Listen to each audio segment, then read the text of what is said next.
So let's look at what our actual executive branch agencies in charge of overseeing white supremacy, overseeing the homeland. Let's look at the Homeland Threat Assessment, which says, among DVEs, domestic violent extremists, racially and ethnically motivated violent extremists, specifically white supremacist extremists, will remain the most persistent and lethal threat in the homeland. Confirmed by the director of the FBI. Now, I know all of a sudden you all on that side want to defund the FBI, you want to defund the ATF, but the director of the FBI, a Trump appointee, has said that the biggest threat to our homeland is not global terrorism, it is domestic terrorism.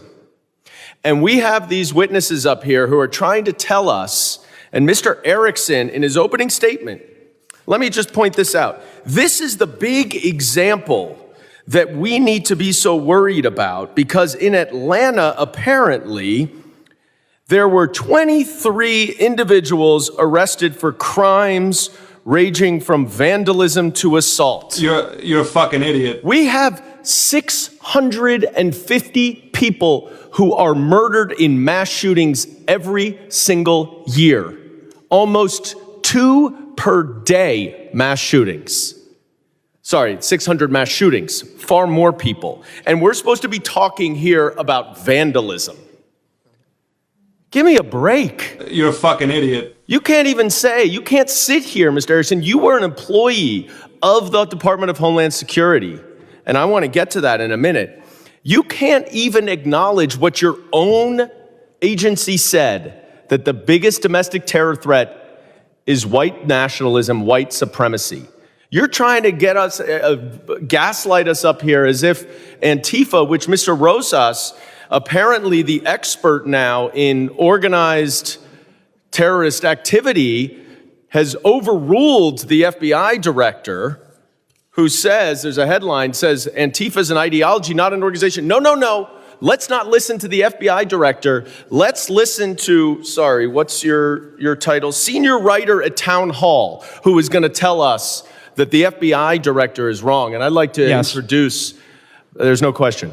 Mr. Rojas, I noticed that you wanted to respond to something that one of my colleagues said about you a little while ago. I'd like to give you time to go ahead and do that. Yeah, thank you, Congressman. Well, I think it's funny to be lectured by an heir to the Levi Strauss Corporation, and honestly, that's probably why he doesn't consider property damage to be that big of a deal, because not only does he have that, but he also has what some would describe an impossibly good stock portfolio. But what I can tell you is that in these riots that happened 3 years ago, they, yes, big corporations did suffer damage and looting, such as Target, that would happen in Minneapolis.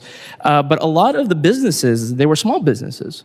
They didn't come from multi-million-dollar families or corporations. And so the fact that they had to not only deal with the completely unnecessary COVID restrictions that were happening during that time, so their bottom line was already being hit by that. But then when you add on now having to replace lost inventory or to repair damage, or in some cases be completely lose your entire business, that happened to a family that I know in Kenosha.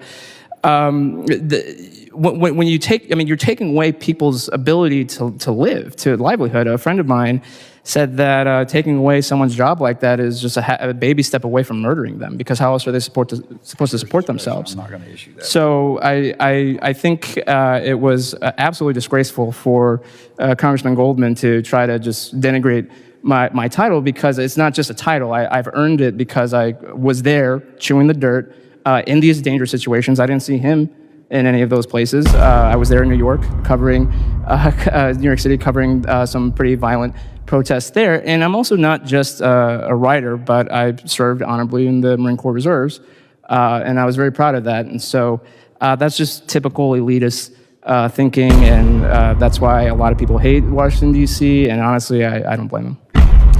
Thank you for your service, Mr. Rojas. We appreciate it.